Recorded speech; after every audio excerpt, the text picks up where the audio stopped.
Si Jesus na Mesiyas ay namatay at inilibing para sa ating mga kasalanan. Tulad ng nakasaad sa Biblia, na ikatlong araw siya'y nabuhay na mag-uli upang tayo'y magkaroon ng buhay na walang hanggan.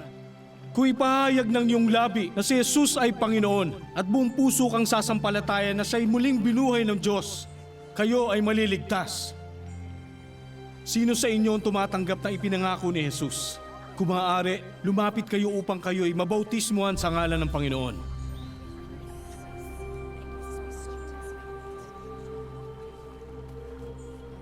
Tinatanggap ko ang Panginoon.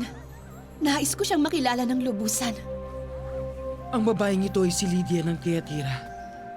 Siya at ang kanyang pamilya ay nagpupunta sa ilog tuwing araw ng pamamahinga mula nang dumating kami sa Filipos. Matibay ang kanyang pananalig, Pablo.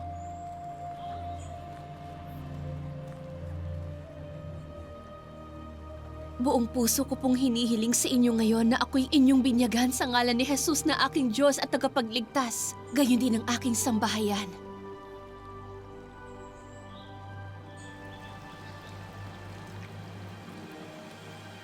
Sa pangalan ni Jesus, ikaw ay aking binibinyagan.